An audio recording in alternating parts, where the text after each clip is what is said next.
I'm going to accomplish this all on my own. My mom and my mother-in-law were just going to watch these girls for me only while I'm in the hospital for these 3 days. Now, keep in mind, I also have a C-section to heal from, but again, I'm Superwoman and I can do all this on my own. I don't need the support.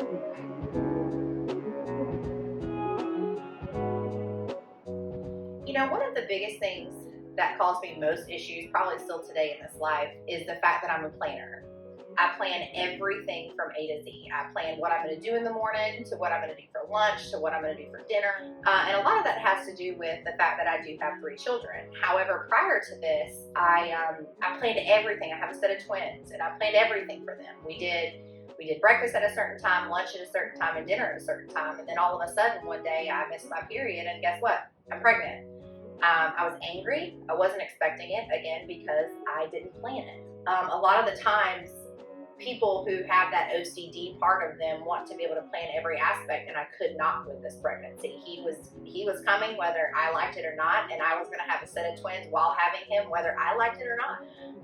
So in the process of doing it, even while being pregnant and getting through the 9 months of pregnancy, doing that with a set of twins who were 3 years old at the time, I started to come to the realization that me making plans and me doing things were slowly going out the window. I was no longer going to be able to plan what blanket my kids were covering up with tonight because I was doing laundry Monday, Wednesday, and Friday. It was slowly changing for me.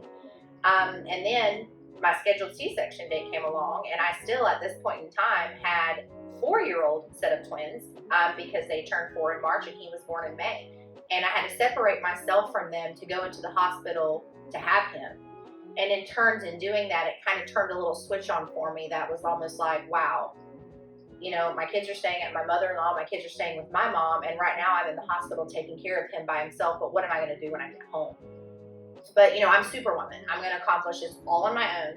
My mom and my mother-in-law were just going to watch these girls for me only while I'm in the hospital for these 3 days. Now, keep in mind, I also have a C-section to heal from, but again, I'm Superwoman and I can do all this on my own. I don't need the support. I actually don't even need my husband who's asleep in the chair next to me in the hospital room because I've got this. I'm also the type of woman who just had a C-section and was literally going to try to stand up, not feeling my legs, to change his first diaper because he's my son, I'm the mom, and I do things. So my husband and I are having like World War III in my hospital room, not to get out of the bed because I still have these balloon pumps on my legs, and I physically couldn't do it. But I was going to fight him over it. By the way, he did change the diaper. And I brought him home, and I called my mom as soon as I got home, and I was like, you know what, I'm home, I'm ready for my babies. I want all of my babies here with me. And mind you, when you first walk in the house, everything's ready, right? Because we went through that nesting phase and everything's prepared. Psych, nothing was prepared. I don't even think I had the bassinet put together because I also had 2 babies I was taking care of before going into the hospital. So nothing was ready. I come home, I'm completely anxious. Why isn't this put together? Why isn't that put together? I've got my girls coming home. I'm bringing home this baby and nothing was done. We're rushing to get everything done. I get his little bassinet put together. I get him home and I'm also nursing. Well, come to find out, I never really went through this with my twins, but with my son, he was cluster feeding. So every 2.5 seconds, I've got this baby attached to my body. And he's not eating, he's just using me as a pacifier. I was literally his human pacifier. So in the midst of doing that, I'm holding the baby here. I've got 2 twins, one that's wanting a snack, the other one that needs a juice pouch. And, again, I'm super mom, so I'm not going to ask my husband who's taking a nap for the 2nd time today. So he's napping, I'm nursing, and I'm chasing around two other babies, essentially, and trying to accommodate all of this. Meanwhile, I just had a C-section. I have forgotten to take my medicine. I was hurting, I was in pain, but I wasn't asking for help.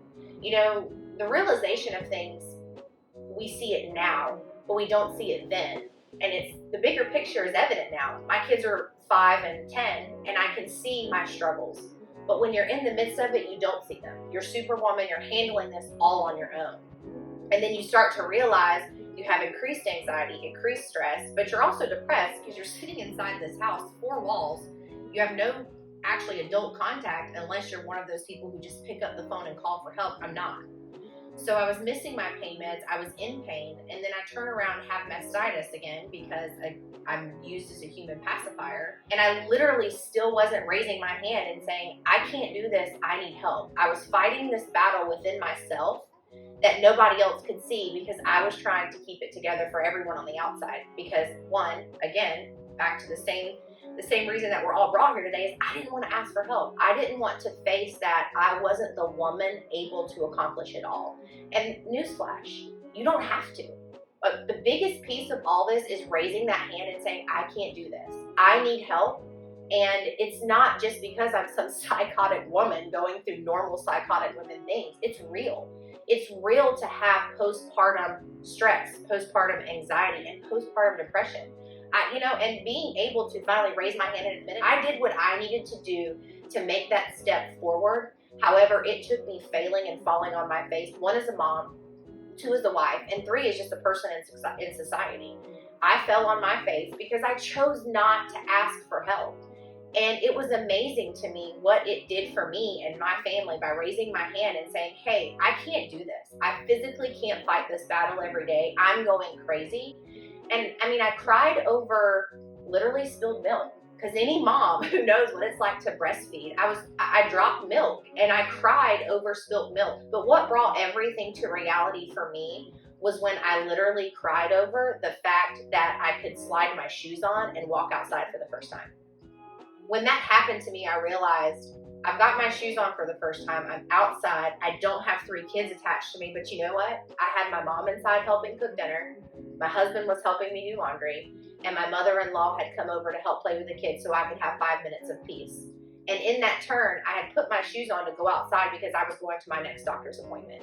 So it literally all came together for me when I realized that, hey, I raised my hand, I asked for help, and I got through this, not only with the support of my loved ones and my family, but I got through the support of it with someone to sit down and talk to who has been through this the same way that I have, some worse, some not as bad. But the best part about it is there's people out there. There's people out there that can help walk you through this, who can hold your hand and let you know, hey, you're not the only one, and you're probably not going to forever be the only one. But I hope my story in turn can speak to those who are afraid to raise their hand and just let you know that it's going to be okay. And it's going to probably take one day at a time. And it's probably going to take just a little piece of humble pie to get you through that. But it's worth the slice if it gets you where you need to be in the long run, especially as a mom.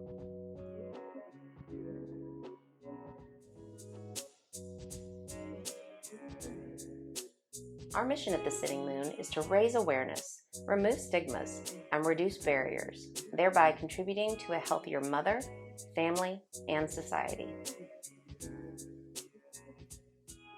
Please, if you're having any problems, we encourage you to speak up, get help. Remember, you are not alone.